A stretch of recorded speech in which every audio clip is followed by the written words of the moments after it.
Welcome to my channel, everyone. Good night, everybody. It is Monday night of September 25th of 2023. And guess what, guys? Tonight for our Monday night live, we are going to continue the reading of the book Taken at the Flood. For those of you who have been with me since we started reading this book, you all know just how interesting this book is, as we have been reading about Rosalind and her brother David, and how Gordon Cloud died, and Adeline and Lynn is with Rowley, and Rowley is trying to make Lynn happy as a farm gal, but Lynn seems to have fallen in love with David, and it's just getting juicier and juicier. There's so much going on in this story, so much going on, guys, and I can't wait to read some more of it so that we can all enjoy this story that's written by Agatha. I'm getting tongue tied there a little bit. Agatha Christie. This book, Taken at the Flood. We are currently on chapter 15. That's where we're going to start when we start reading just now. It's going to be chapter 15. Just a little bit of a recap as to where we are in the story. So Rowley, who is Lynn's fiance, they're planning a wedding. Lynn's mother, Adeline, is helping out with the wedding. Well, she has offered a bridesmaid for her daughter, and her daughter is not having it. She doesn't like those people that her mom is insisting should be a bridesmaid. But I don't know. How does mom think that she has the authority to tell her daughter who is supposed to be her bridesmaid? The bride picks her bridesmaid, not her mom. Like, come on, these people are so. So Lynn says no to her mom. She doesn't want her mom to pick her bridesmaid. Okay. Then there is the money issue that the Clouds are having. They are having lots of money issues. Jeremy and Francis and everybody else having money issues because good old Gordon Cloud is dead, and he's the one. What, Joseph? Jojo, what's up? What's Joseph say? Blah blah blah. Why? What has to be? Me say Joseph. Me say. Look at her now. Country come to town, Joseph. Hey, Joseph, country come to town. Yes, so Rowley is engaged to marry Lynn, and Lynn has somehow fallen in love with David, it seems. And when her mom was talking to her about the wedding, she said, if there even gonna be a wedding. And that startled her mom, because her mom is like, what are you talking about? Her mom is preparing for the wedding, but Lynn is having second thoughts about marrying good old Rowley. Hey, you're gonna see what is going to happen if she is really going to go through with the wedding, or if she's going to change her mind. We will see. So come on with me, guys. Come on with me and come listen. Come and listen while I read the book, Taken at the Flood. All right? So come on into the live, guys. Share out the live and invite your friends and your friends' to come into the live and come listen to this book. Yeah, when we finish reading this book, we have some other books that we gotta get into reading. So come along, guys. And once you come into the live, don't forget to like the live, man. Like up the live and share out the live and call your friends to come. All right? Joseph, that girl back in the day was very sweet and nice. You know, so this picture was taken in August of 2019. So it's not now far back in the day. Yeah, this picture was taken in August of 2019. Yeah, so me still sweet, me still nice and still pretty. I want to you, Joseph. I don't know. That is not now back in the day, or just the other day. Yeah, just exactly 4 years ago that picture I was taken. I haven't changed much, have I? Yes, this picture was taken August 2019, just before COVID. hmm The only difference is that my ear never locked, and me just put on me there wearing wigs at that time. But anywho, we are going to be reading the book Taken at the Flood by Agatha Christie. Guys, those this morning I did Bible reading this morning, and I don't know what the time I was doing Bible reading, many of you were in your bed, fast asleep. Many of you were fast asleep, but I did the Bible reading and I left it there so that when you all wake up, you all could go read, go listen. If you all haven't listened, but you all need to go listen to the Bible reading from this morning. All right, let us move right along. Without further ado, let's get into the reading of Taken at the Flood by Agatha Christie.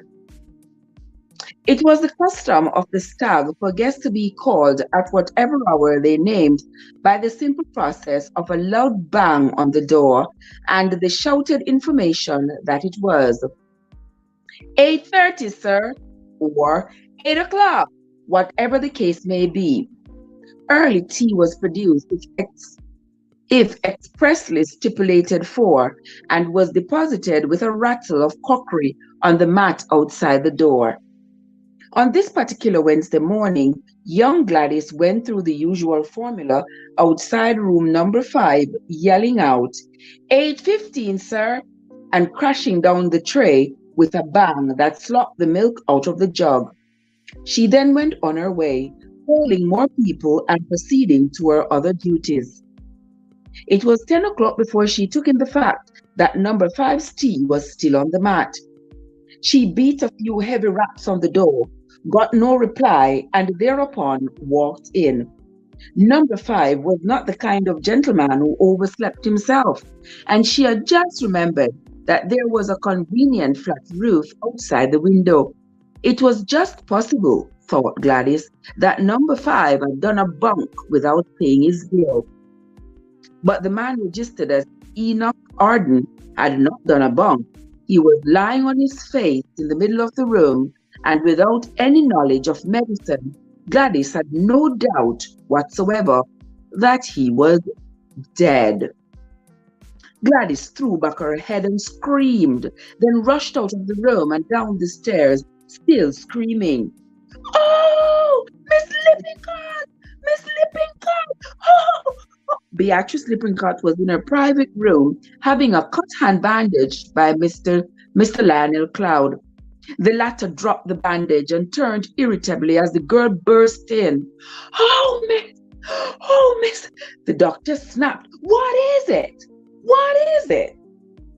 What's the matter, Gladys? Asked Beatrice. It's the gentleman in number 5, miss.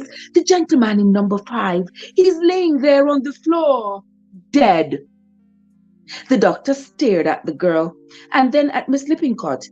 The latter stared at Gladys and then at the doctor. Finally, Dr. Cloud said uncertainly, Nonsense, utter nonsense. Dead as a doornail, said Gladys, and added with a certain relish, Is his head bashed in? Why would he ask that? Does he know something? Oh, hold on. But guys, remember who was the last person to be in that room with Enoch Arden? Do y'all remember? The last person to have been in that room, according to the story, was David. Remember, David had gone to see him when he was trying to blackmail David, telling David how much Rosalind's husband Rosalind's first husband in Africa was probably still alive, and if he was still alive, then that would make Rosalind's wedding to Gordon Cloud invalid, and therefore Rosalind would not be entitled to Gordon Cloud's riches. So that really irritated David. So I guess did David bash his head in? Did David do that? Let's see. The doctor looked towards Miss Lippincott. Perhaps I'd better get there. Yes, please, Dr. Cloud. But really, I hardly think it seems so impossible. They trooped upstairs, Gladys leading the way. Dr. Cloud took one look, knelt down, and bent over the recumbent figure. He looked up at Beatrice. His manner has changed. It was abrupt, authoritative. OMG. You'd better telephone through to the police station, he said. Beatrice Lippincott went out. Gladys followed her. Gladys said in an awed whisper, "Oh, miss, do you think it's murder?" Beatrice smoothed back her golden pompadour with an agitated hand. "You hold your tongue, Gladys," she said sharply. "Saying a thing's murder before you know it's murder is libel, and you might be had up in court for it. I do the stag no It will do the stag no good to have a lot of gossip going about." He added as a gracious concession, "You can go and make yourself a nice cup of tea. I dare say you need it." "Yes, indeed, miss, I do. My insides fear turning over right now. I'd bring you a cup as well." "No, darling, no need to. No need to."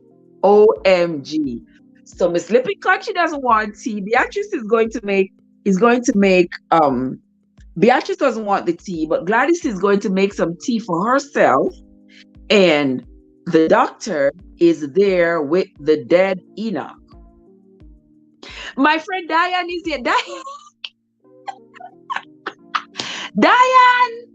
Diane is here. Oh, yes, Diane. Diane, you said me turn psychic.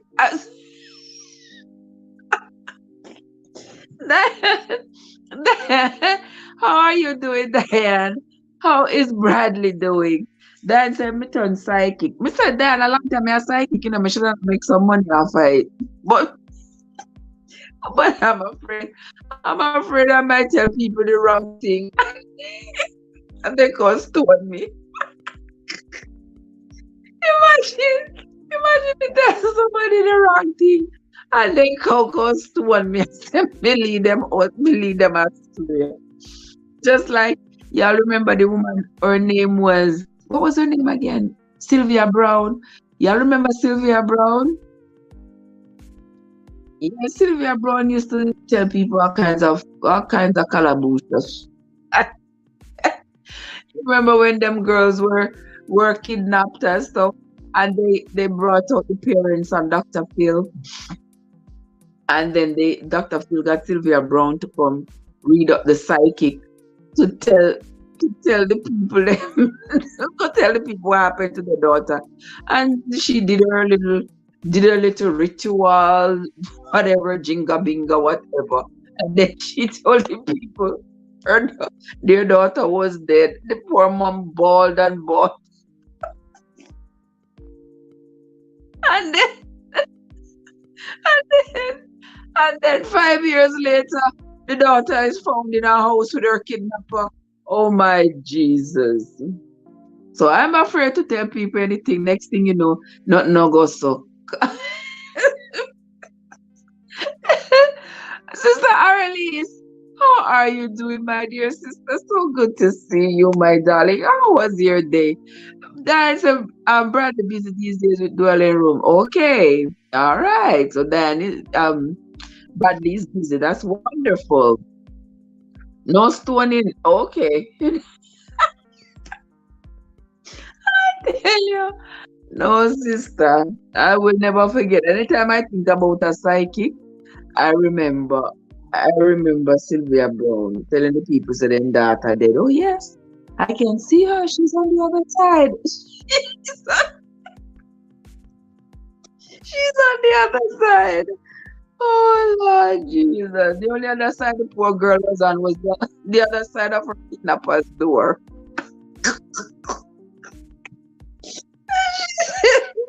Oh yes. And so convincingly.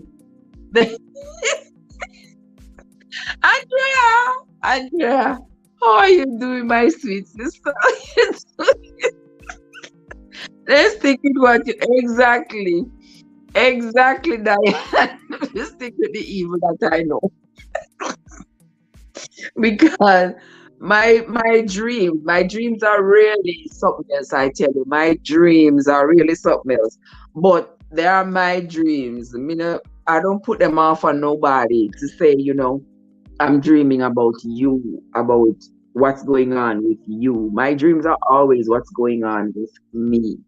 Mike, what's up? How are you doing? Well, Andrea said, "What sweet me so." So I must share with you, Andrea, what sweet me so. Can't I go sweet you to sis?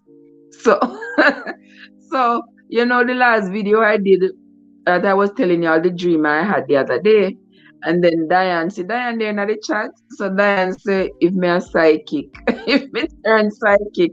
So that's what I tell Diane say.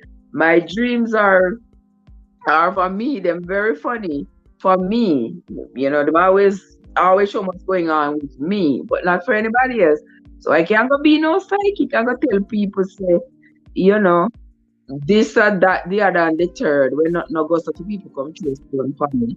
So I was reminding her about the lady the name Sylvia Brown. I think she's passed away now.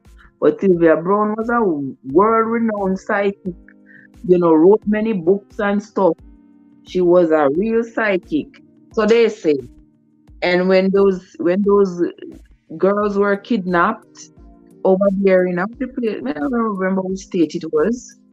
And Dr. Phil was interviewing the parents of one of the girls, and he brought on Sylvia to tell the people what happened to their daughter. And Sylvia claimed she contact medium or whatever to tell her what happened to. And she tell the people them, so then daughter is on the other side, so then daughter dead. The people them ball, the people them and the people them say then daughter dead. And the next thing you know, 5 years later, them find the daughter in the house with our kidnapper. Not eh. So I don't want people to come throw rocks on for me. She got we connected to the psychic side. And here comes Diane. Here comes Diane. All right, guys, for those of you who are new just coming over here, remember, when I am reading, we are reading and we are talking at the same time because we have to incorporate a lot of little deviations into the reading to characterize the live just as how the host is. All right? Yeah. Lots of twists and turns. So we are reading the book Taken at the Flood by Agatha Christie. So welcome into the live, everybody. Hit the like button and share out the stream. Invite your friends to come over into the live as I continue the reading of this book. Now we are on to chapter 16. Superintendent Spence looked thoughtfully across his table at Beatrice Lippincott, who was sitting with her lips compressed tightly together. "Thank you, Miss Lippincott," he said. "That's all you can remember? I'll have it typed out for you to read, and then, if you wouldn't mind, just signing it."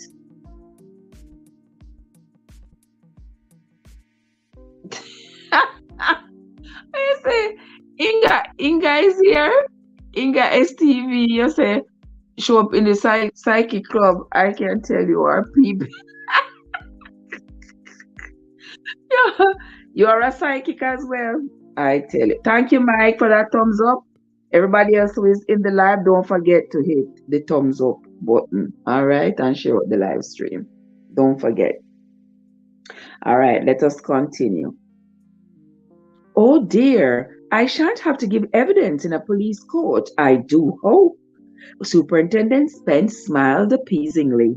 Oh, we hope it may not come to that, he said mendaciously. It may be suicide, Beatrice suggested hopefully. Superintendent Spence forebore to say that a suicide does not usually cave in the back of his skull with a pair of steel fire tongs. Instead, he replied in the same easy manner. Never any good jumping to conclusions.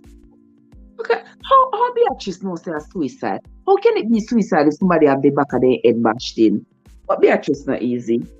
All she have to do is keep her mouth closed because she don't know unless she knows. Thank you, Miss Lippincott. Very good of you to come forward with this statement so promptly. When she had been ushered out, he ran over her statement in his mind. He knew all about Beatrice Lippincott, had a very good idea of how far her accuracy was to be depended upon.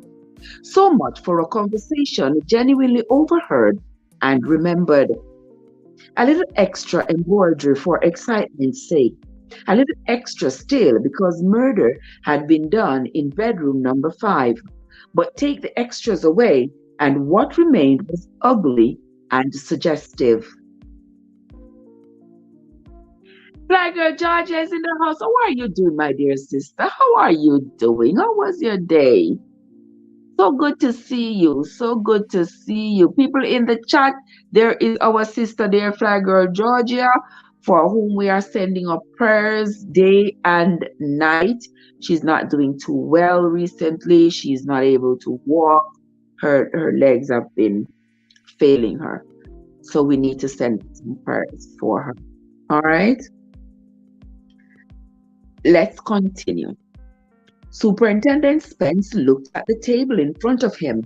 There was a wristwatch with a smashed glass, a small gold lighter with initials on it, a lipstick in a gilt holder, and a pair of heavy steel fire tongs. The heavy head of which was stained a rusty brown. All right, that was probably the murder weapon.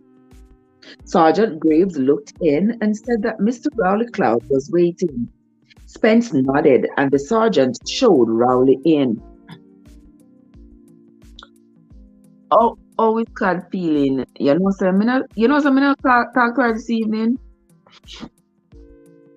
When I talk to her this evening, you know. Yes. So I don't know. She should be doing better. She should be doing better. Yeah, as you talk to me, should I text her? It depends on the phone when I come from work. That's why I never text her to find out how she did do. Let me see. She did text me back. No, hold on because I mean.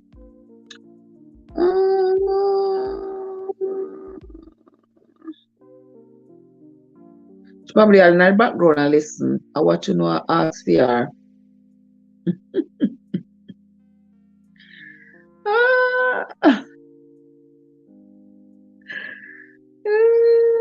The hold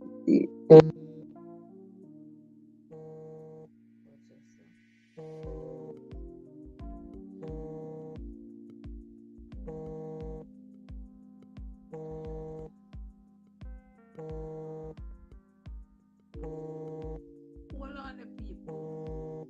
Hold on there. Hold on the people. Me have to go. Take this. I have to take this call. I have to call back my sister. You know, from when she try call me, so she call me call her. So she call me call her. And we can never get each other. No, hold on, me call her back. I call her when I come from work, and apparently.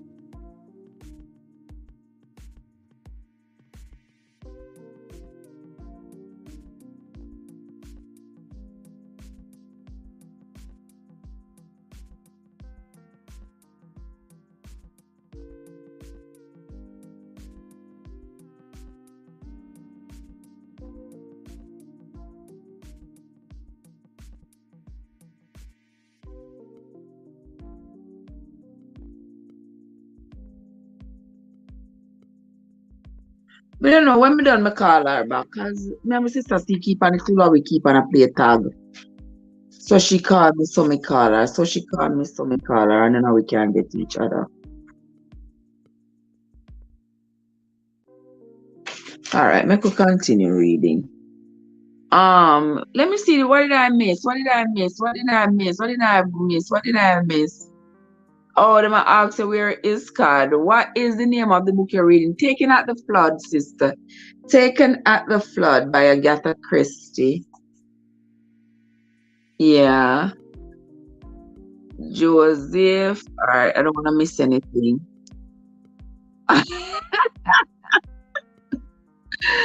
Oh my God. What happened to Carter? Nothing at her. She didn't feel too well. I don't know if the big C she have or what, or the little C. I don't know which one of the C them she have, but she didn't feel too well. But I'm hoping she feels better. I think she's feeling better. All right, so let us continue. Let me see which part me reach. Just when time I stop reading and I get off a piece too. I forget which part me there. But let us. Oh, how many siblings me have? Well, me just count 3 sister, yeah, man. So if I 3 sister me count, or that you fi count.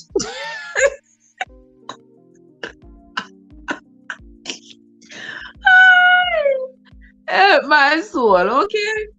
Just to eliminate any confusion, just say 3 sister and call it a day.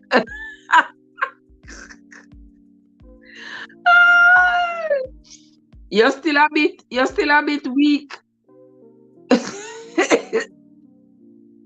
7 days. Holy God, me can't mess with so, you know. Because he give as much as he get. He can't give as much as he can take. He can't.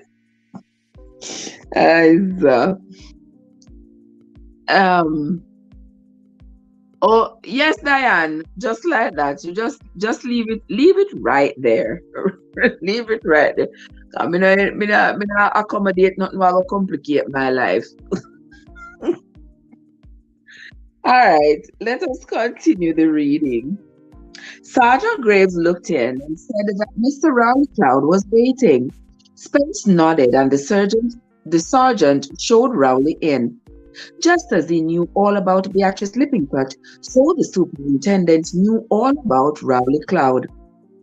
If Rowley had come to the police station, it was because Rowley had got something to say, and that something would be solid, reliable, and unimaginative. It would, in fact, be worth hearing. At the same time, Rowley being a deliberate type of person, it would take some time to say. And did he stutter? No, I don't know, but we'll figure it out. Oh, exactly, right, girl. You are my love. You are. Andrea says, stay hydrated and enough rest, God. But try to get the bed sometimes. And she don't want to get in a bed, you know. She want to get up and run up and down like she thinks that she can't done. Eh? Mm-hmm. Tell her to rest and she had talk to. Thick broke in her ears. Thick broke in her card ears, Andrea. Mm-hmm.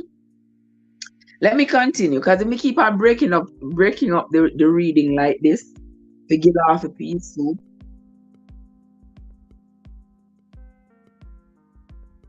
She will report. Exactly, Joseph.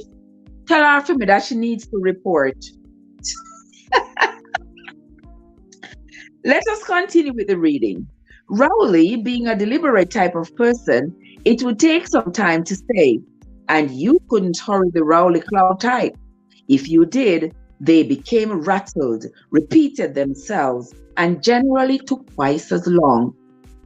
Good morning, Mr. Cloud. Pleased to see you. Can you throw any light on this problem of ours? The man who was killed at the stag. Rather to Spencer's surprise, Rowley began with a question. He asked abruptly, "Have you identified the fellow?" "No," said Spence slowly. "I wouldn't say we had. He signed the register as Enoch Arden. There's nothing in his possession to show he was Enoch Arden." Rowley frowned. "Isn't that rather odd?" It was exceedingly odd, but Superintendent Spence did not propose to discuss with Rowley Cloud just how odd he thought it was. "Indeed," he said pleasantly. "Come now, Mr. Cloud. I'm the one who asked the questions. You went to see the dead man last night. Why?" "You know Beatrice Lippincott, Superintendent. At the stag?" "Yes, of course. And?" said the superintendent, taking what he hoped would be a shortcut. "I've heard her story. She came to me with it." Rowley looked relieved. "Good. I was afraid she might not want to be mixed up with a police matter. These people are funny that way sometimes, you know." The superintendent nodded.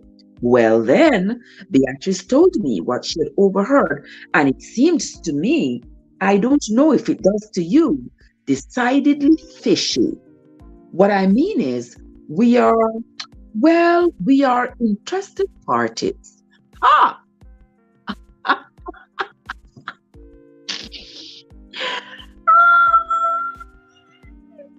Diane, yes, yes, Diane, yes, my love.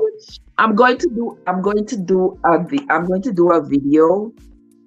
I'm going to tell you. I'm going to do a video um about that, Diane. I'm going to do a video about that. Yes. In the coming days. I want to do a video about that. Again, the superintendent nodded. He had taken a keen local interest in Gordon Cloud's death, and in common with general local opinion, he considered that Gordon's family had been badly treated. He endorsed the common opinion that Mistress Gordon Cloud wasn't a lady, and that Mistress Gordon Cloud's brother was one of those young firebrand commanders who, though they had had their use in times of war, were to be looked at as askance in peacetime. Now you think he's right about that, because you see, David is the one who is controlling Rosalind's money. Rosalind is the widow of Gordon Cloud, and she has inherited bukus of money from him. But you all see how money causes problems? You have problem with money when you're alive, and when you're dead, the people who are around you in life have problem with your money. Now let us see what else. The superintendent have some audacity talking about Rosalind is not a lady. Rosalind didn't come here to be no lady for you all. Rosalind was Gordon's wife. I tell you, money and people shouldn't be in the same sentence. I don't suppose I need explain to you, Superintendent, that if Mistress Gordon's first husband is still alive, it will make a big difference to us as a family. This story of Beatrice was the first intimation. Hold on, Nick, I never see that word. Hold on, I have to look up it. You know, whenever I see a new word, I got to look. I look it up. Even if the context tells me the meaning of the word, I still got to look it up so that I make no mistake. Intimation. T-I-M-A.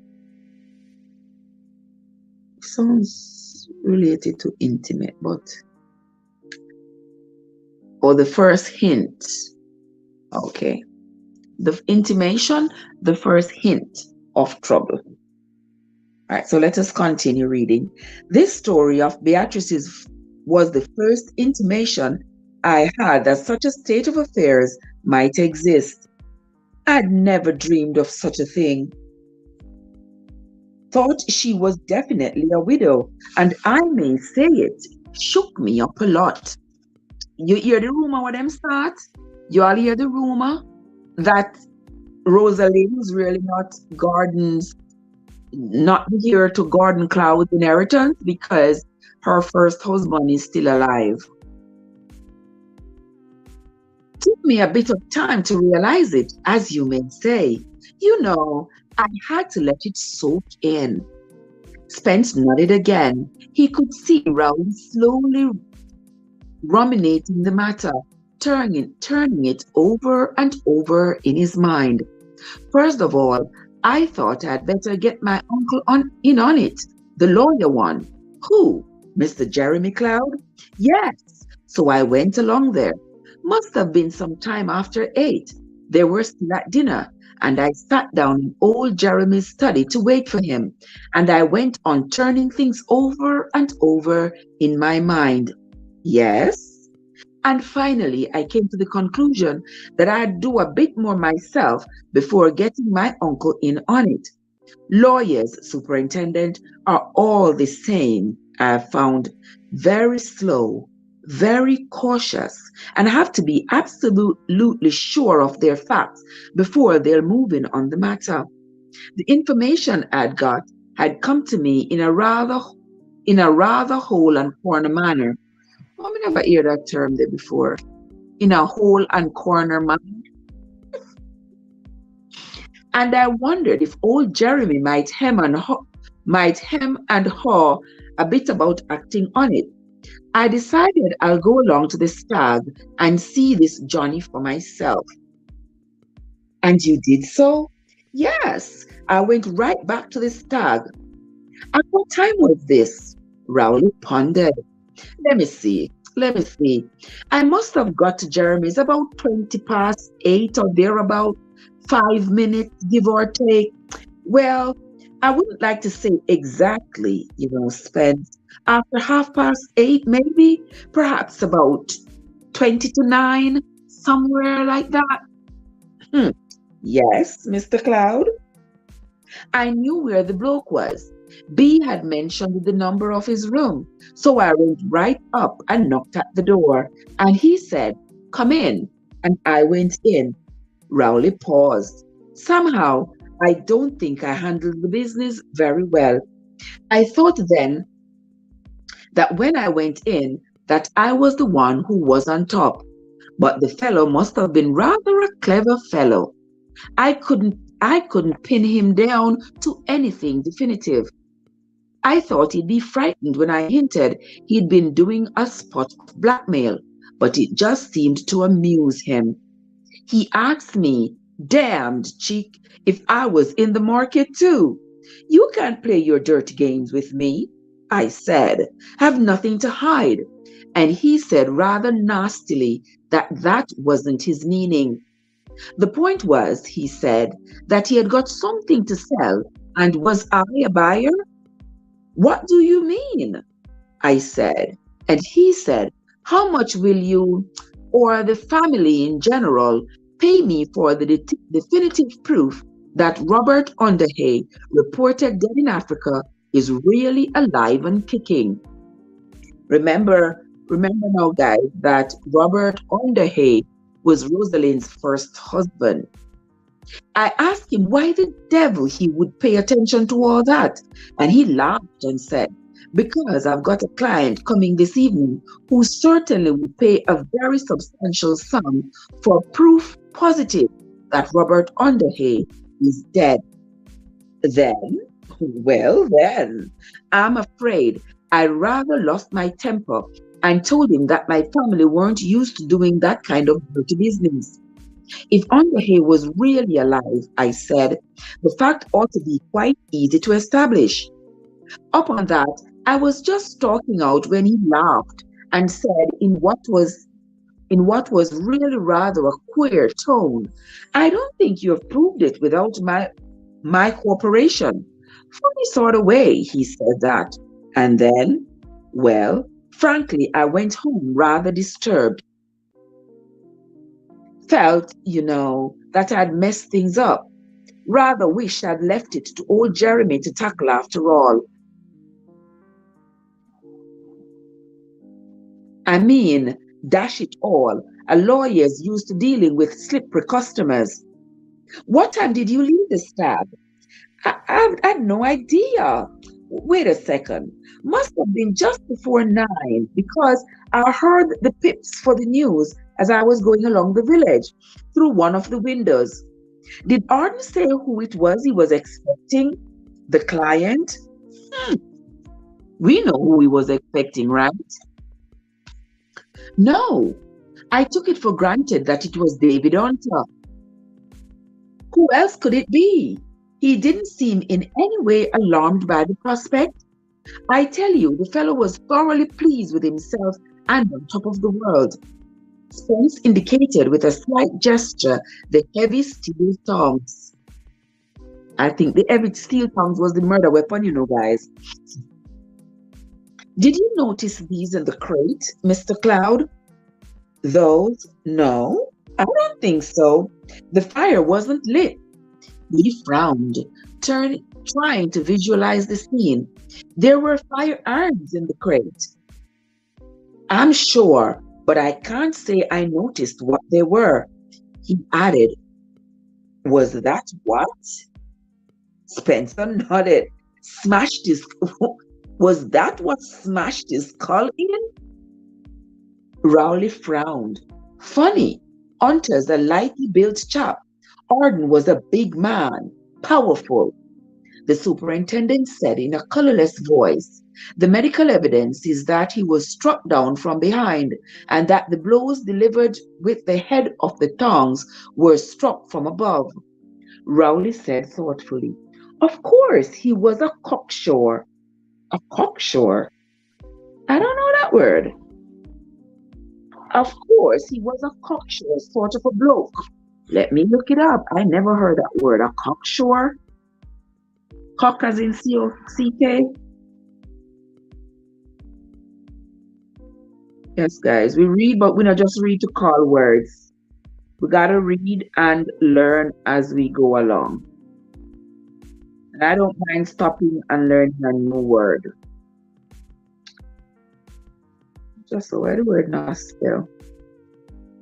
Cocksure. Cocksure. Presumptuously or arrogantly confident. You all hear that, guys?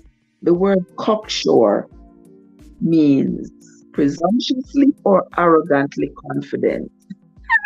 The cocksure golf prodigy from California. Oxyfoot. Cocksure. All right. Of course, he was a cocksure sort of a bloke, but all the same, I wouldn't have turned my back with a fellow in the room whom I was trying to bleed white, and who had done some pretty tough fighting in the war. Arden can't have been a very cautious sort of chap. If he had been cautious, very likely he'd be alive today, said the superintendent dryly. I wish to God he was, said Rowley fervently. As it is, I feel I've mucked things up thoroughly. If only I hadn't got up on the high horse and stalked off, I might have got something useful out of him. I ought to have pretended that we were in the market, but the thing's so damn silly. I mean, who are we to bid against Rosalind and David? They have got the cash. None of us could raise £500 between us. The superintendent picked up the gold lighter. Seen this before? A crease appeared between Rowley's brows. He said slowly, I've seen it somewhere. Yes, but I can't remember where. Not very long ago either. No, I can't remember. Spence did not give the lighter into Rowley's outstretched hand.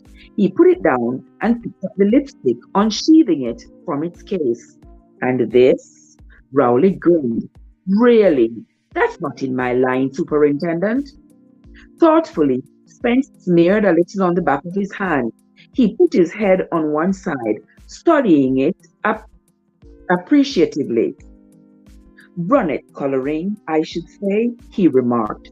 Funny things you policemen know, Rowley said. He got up. And you don't, definitely do not, know who the dead man was? Have you any idea yourself, Mr. Cloud? I only wonder, said Rowley slowly. I mean, this fellow was our only clue to Underhay.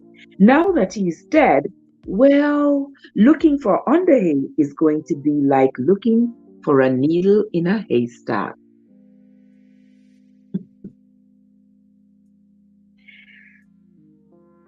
Hold on, let me keep up with the chat, guys. Let me keep up with the chat. Me see what they go on. Juba is in the house. Juba, bless up yourself.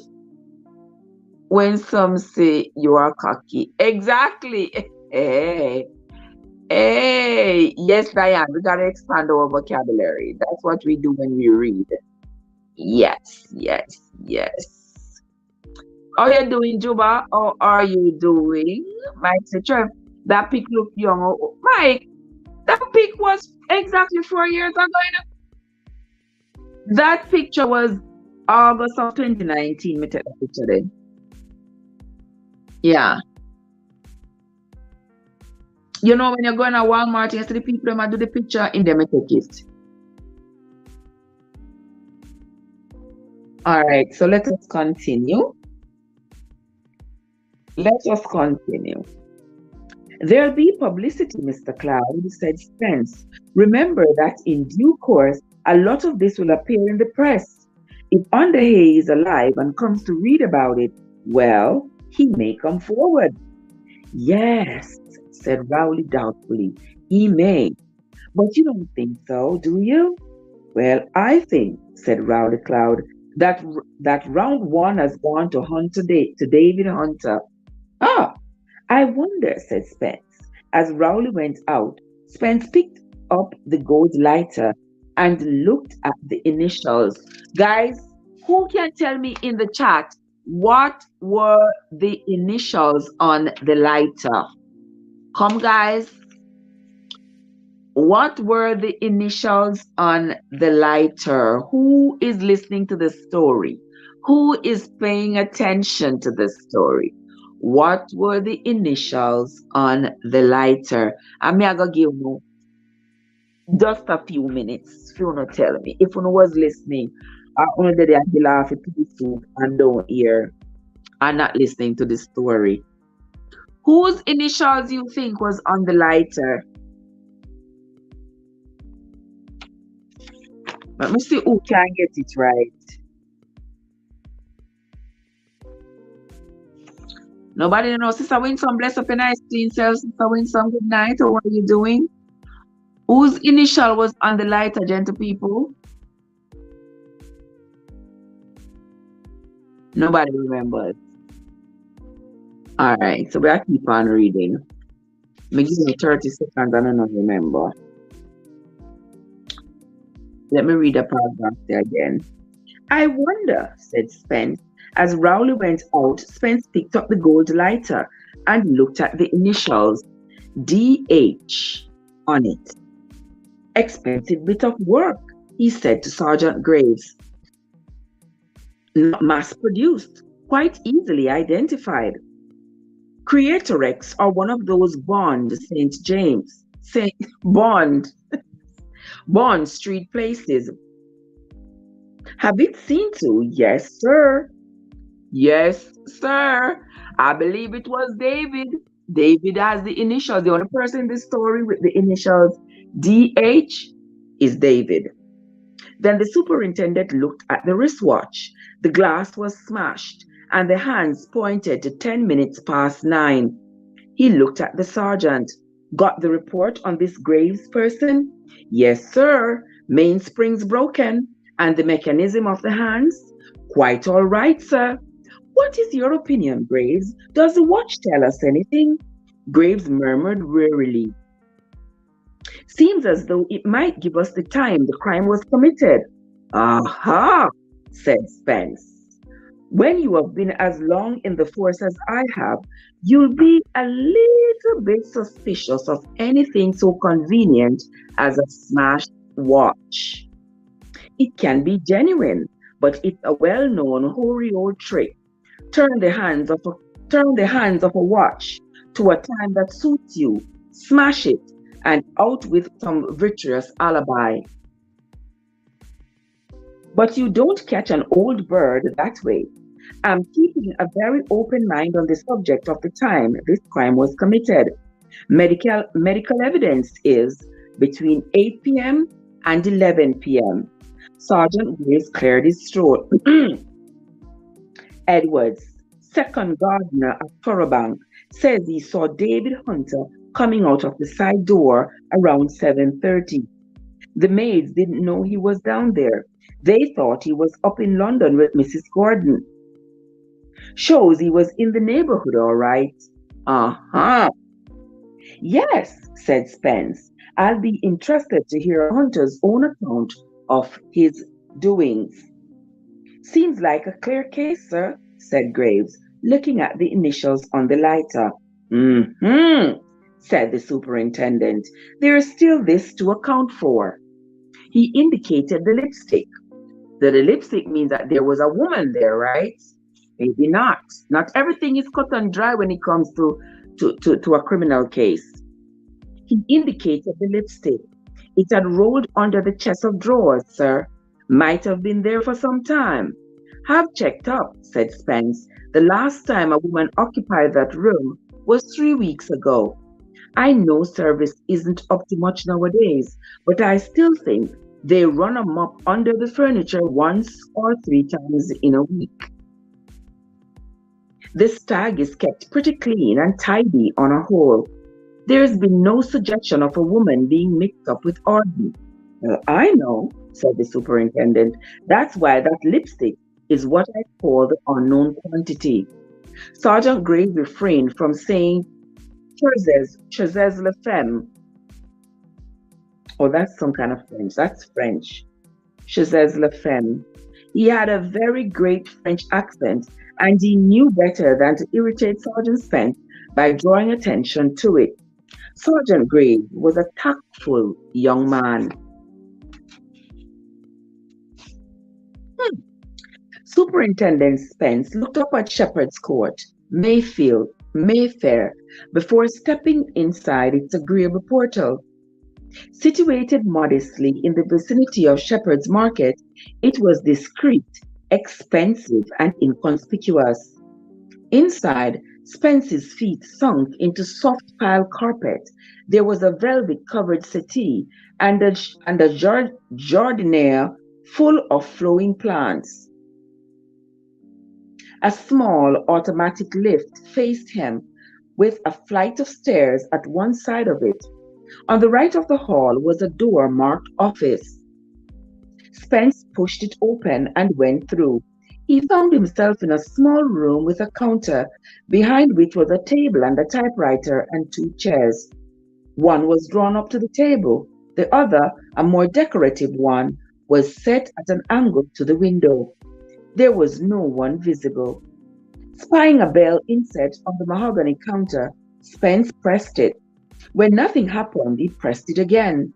A minute or so later, a door in the far wall was opened, and a resplendent person in uniform appeared.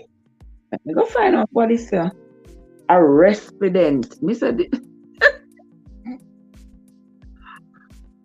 Resplendent. What a description? RESPLE. Resplendent. Attractive and impressive throughout. Attractive and impressive through being richly colored or sumptuous. Wow. She was resplendent in a sea green dress. Wanna hear a word? Trev, Missy.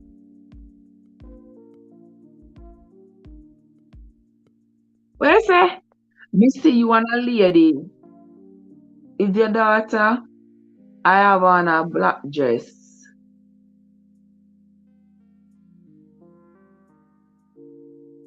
I have on one black dress. Me put up one video with me and my daughter, yes. Mr. Andrea, tonight is called Big Words Night. Yes, Andrea. Let me read that again. A minute or so later, a door in the far wall was opened, and a resplendent person in uniform appeared. His appearance was that of a foreign general or possibly field marshal, but his speech was of London and uneducated London at that. So he must speak British patois. Yes, sir. Mrs. Gordon Cloud, third floor, sir. Shall I ring through first? She's here, is she? Said Spence. I had an idea she might be in the country. No, sir. She has been here since Saturday last. Did David not tell her not to say that she was there? She should pretend to not be there. But here now they don't rat her out and said she's there. No, sir, she has been here since Saturday last. And Mr. David Hunter? Mr. Hunter's been here too. He's not been away, has he not? No, sir. Was he here last night? Now then, said Field Marshal, suddenly becoming aggressive. What's all this about? Want to know everybody's life history? Silently, Spence displayed his warrant card. The field marshal was immediately deflated and became cooperative. Desiree, what's up? How are you doing? Sorry, I'm sure, he said. Couldn't tell, could I? Not now. Was Hunter here last night? That is my question. Yes, sir, he was. At least, to the best of my belief, he was. That is, he didn't say he was going away. Would you know if he was away? Well, generally speaking, no. I don't suppose I should. Gentlemen and ladies usually say if they are not going to be here. Leave word about letters or what they once said if anyone rings up. Boy,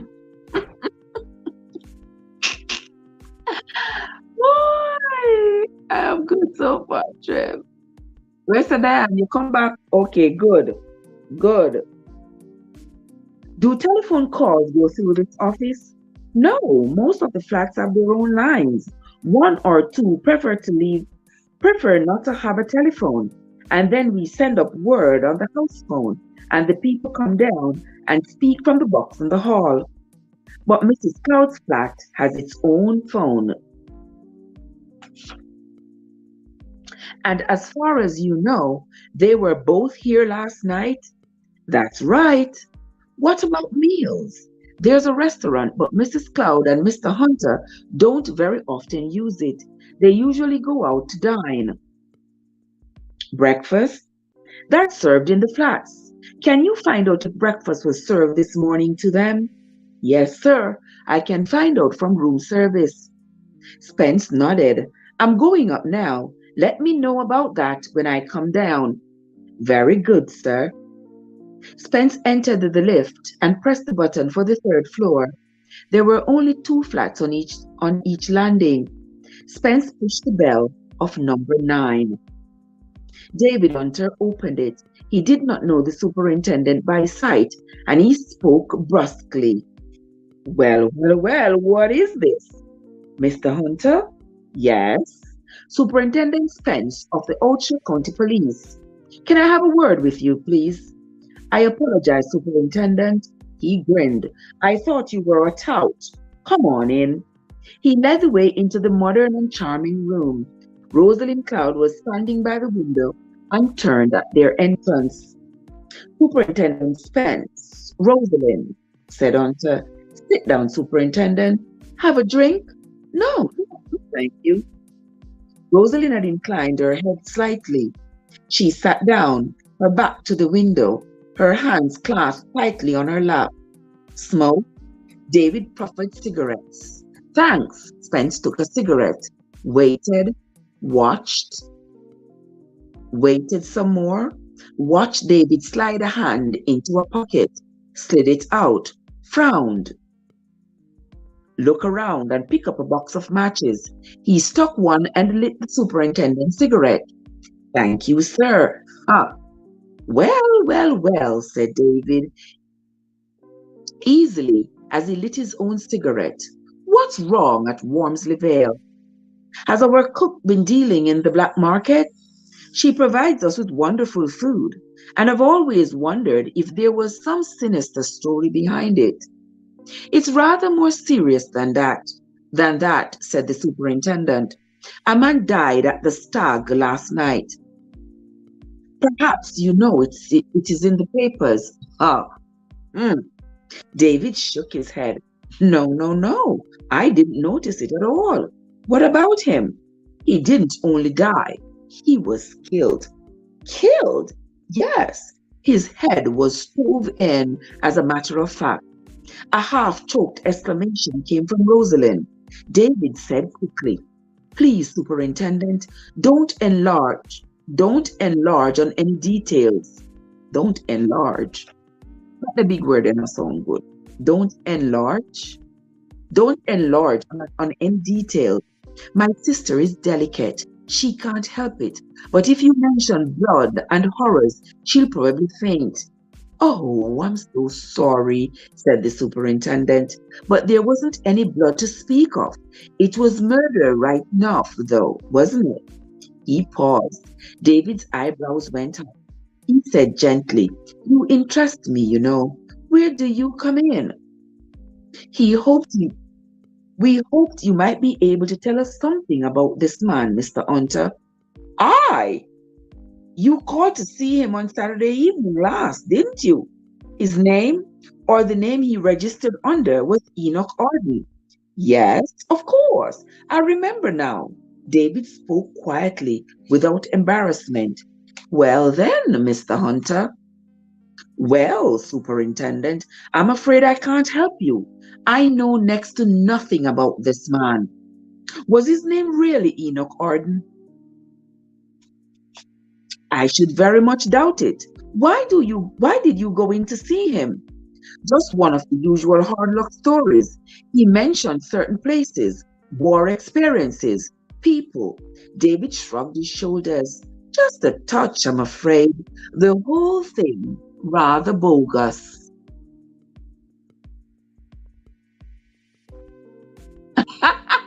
Diane says, have a wonderful night, everybody. Trevor, I have to say good night.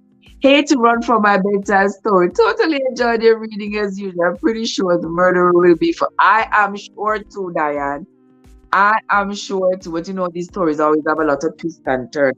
So you may be thinking one person, and then the next thing you know, the story takes you to think about another person as being the culprit. So we're gonna read. Yeah, we're gonna finish reading. We're gonna finish reading this chapter. Maybe this chapter and another one tonight. Yeah, I should have been finished reading this book already. But anyway, let us continue. Did you give him any money, sir? There was a fractional pause, and then David said, just a fiver. Just a fiver for luck. He has been in the war, all right. He mentioned certain names that you knew. Yes. Was one of those names Captain Robert Underhay? Now, at last, he got his effect. David stiffened. Behind him, Rosalind gave a little frightened gasp. What makes you think that, Superintendent? David asked at last. His eyes were cautious, probing. Information received, said the superintendent stoically. There was a short silence. The superintendent was aware of David's eyes, studying him, sizing him up, striving to know. He himself waited quietly. Any idea who Robert Underhay was, Superintendent? David asked. Suppose you could tell me, sir. Robert Underhay was my sister's first husband. He died in Africa some years ago. Oh, Diane says she knows it's not David. Oh, yeah? Well, David would have the more reason to take that man out. But we will see. Quite sure of that, Mr. Hunter? Spence asked quickly. Quite sure. That's so, isn't it, Rosalind? He turned to her. Oh, yes. She spoke quickly and breathlessly. Robert died of fever, blackwater fever. It was very sad. Sometimes the stories get about that aren't quite true. Sometimes the stories get about that aren't quite true, Mrs. McLeod. She said nothing. She was looking not at him, but at her brother. Then, after a moment, she said, Robert's dead. From information in my possession, said the superintendent, I understand that this man, Enoch Arden, claimed to be a friend of the late Robert Underhay, and at the same time informed you, Mr. Hunter, that Robert Underhay was alive. David shook his head. Nonsense, he said. Absolute nonsense. You state definitively that the name of Robert Underhay was not mentioned. Oh, David smiled charmingly. It was mentioned. This poor fellow had known Underhay. There was no question of that. Blackmail? Blackmail, Mr. Hunter? Blackmail? I don't understand you, Superintendent. Don't you really, Mr. Hunter? By the way, just as a matter of form, where were you last night? Between, shall we say, 7 and 11 p.m.? Just as a matter of form, Superintendent, suppose I refuse to answer. Aren't you behaving rather childish, Mr. Hunter? I don't think so. I always have disliked being bullied. The superintendent thought that was probably true. He had known witnesses of the David Hunter type before, witnesses who were obstructive for the sake of being obstructive, and not in the least because they had anything to hide. The mere fact of being asked to account for their comings and goings seemed to raise a black pride and sullenness in them. They would make it a point to give the law all the trouble they could. Superintendent Spence, though, prided himself on being a fair-minded man, had nevertheless come to Shepherd's Court with a very strong conviction that David Hunter was the murderer. Now, for the first time, he was not so sure. The very puerility, watch out, another big word, Andrea, puerility. Well, Andrea, I could find out what this word means. Let us find out what this P-U-E-R, puerility, the state of quality of being a child, the quality of being puerile, childish and foolish. Oh, that's a nice word. The very puerility of David's defiance awoke doubts in him. Spence looked at Rosalind Cloud. She responded at once. David, why don't you tell him? That's right, Mrs. Cloud. We only want to clear things up. David broke in savagely. You'll stop bullying my sister, do you hear me? What is it to do where I may have been or may not have been? Or if I had been at Wormsley Vale, or if I was in Timbuktu? Spencer said warmingly, you'll be subpoenaed for an inquest, Mr. Hunter, and there you'll have to answer questions. I'll wait for the inquest then. And now, Superintendent, will you get the hell out of here? Very good, sir. The superintendent rose from his chair, imperturbable. But I have something to ask Mrs. Cloud first. I don't want my sister worried. Quite so. But I want her to look at the body and tell me if she can identify it. I'm within my rights here. It will have to be done sooner or later. Why not let her come down with me now and get it over? The late Mr. Arden was heard by a witness to say that he knew Robert Underhay. Ergo, he may have known Mr. Underhay, and therefore Mrs. Underhay may have known him. If his name isn't Enoch Arden, we could do with knowing what it really is. Rather unexpectedly, Rosalind Cloud got up. I'll come, of course, she said. Spence expected a fresh outburst from David, but to his surprise, the other grinned. Good for you, Rosalind, he said. I'll confess, I'm curious myself. After all, you may be able to put a name to the fellow. Spence said to her, You didn't see him yourself in Wormsley Vale, Mrs. Cloud, did you? She shook her head. I've been in London since Saturday last, and Arden arrived on Friday night. Yes, Rosalind. Do you want me to come now? She asked the question with something of a submissiveness of a little girl. In spite of himself, the superintendent was favorably impressed. There was a docility, a willingness about her which he had not expected. That would be very nice of you, Mrs. Cloud, he said. The sooner we can get certain facts definitively established, the better. I haven't got a police car here, I'm afraid. David crossed to the telephone. I'll ring up the Daimler hire. It's beyond the legal limit, but I expect you can square that, Superintendent. I think that can be arranged, Mr. Hunter. He got up. I'll be waiting for you downstairs. He went down in the lift and pushed open the office door once more. The field marshal was awaiting him. Well, well, well. Both beds slept in last night, sir. Baths and towels used. Breakfast was served to them in the flat at 9:30. And you don't know what time Mr. Hunter came in yesterday evening? I can't tell you anything further, I'm afraid, sir. Well, that was that, Spence thought. He wondered if there was anything behind David's refusal to speak except pure childlike defiance. He must realize that a charge of murder was hovering over him. Surely he must see that the sooner he told his story, the better. Never a good thing to antagonize the police. But antagonizing the police, he thought ruefully, was just what David Hunter would enjoy doing.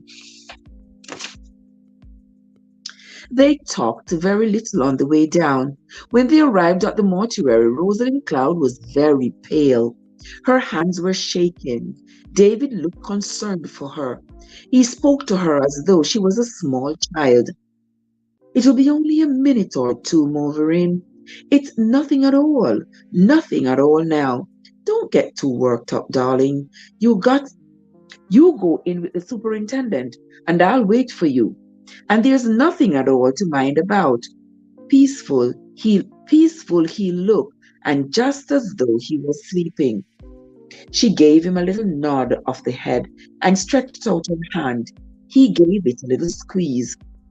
Be a brave girl now, Alana. As she followed the superintendent, she said in her soft voice, You must think I'm a terrible coward, Superintendent.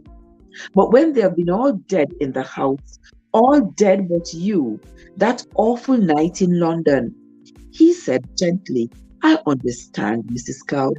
I know you went through a bad experience in the Blitz when your husband was killed. Really, it would be only a minute or two. At a sign from Spence, the sheet was turned back. Rosalind Cloud stood looking down at the man who had called himself Enoch Arden. Spence, unobtrusively standing on one side, was actually watching her closely. She looked at the dead man curiously, and as though wondering, she gave no start, no sign of emotion or recognition, just looked long and wonderingly at him. Then, very quietly, in an almost matter-of-fact way, she made the sign of the cross. God rest his soul, she said. I've never seen that man in my life. I don't know who he is. Spence thought to himself, either you are one of the finest actresses I've ever known, or else you're speaking the truth.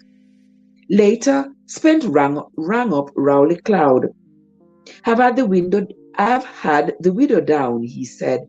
She says definitively that he's not Robert Underhay and that she had never seen him before. So what settles that? There was a pause. Then Rowley said slowly, "Does it settle it? I think a jury should believe her, in the absence of evidence to the contrary, of course." "Yes, yes, yes," said Rowley, and rang off. Then, frowning, he picked up not the local telephone directory, but the London one. His forefinger, his forefinger ran methodically down the letter P. Presently, he found what he wanted. All right, all right. I'm going to leave you with a little bit of suspense. I'm not going to read anymore. I'm not going to read anymore for tonight. When you all come back tomorrow night, you will hear some more from the book Taken at the Flood by Agatha Christie. I know you all have been enjoying the reading as much as I have been enjoying bringing it to you, but all good things must come to an end. And so, with that, we are going to end the reading for tonight until tomorrow morning, when you are coming to Bible reading about 4 o'clock, 4:30, somewhere on there. This is going to be the end of life for tonight. Until next time, this is Trev from Trevessence, where your journey matters. Have yourselves a great day, a great night, everybody. Good night, Sister Aurelie, Diane from Diane Take. Who else is here? Joe, Joseph, Desreen, Winsome, Cad. Who else is here? I know a lot more people are here. Andrea, Winsome, and everybody else who is here. I want to say good night, guys. Good night, everybody. Have yourselves a great night, my friends. And I will see you all tomorrow. All right. And that's going to be it from me for tonight, guys. Have yourselves a great night. Good night. Toodles.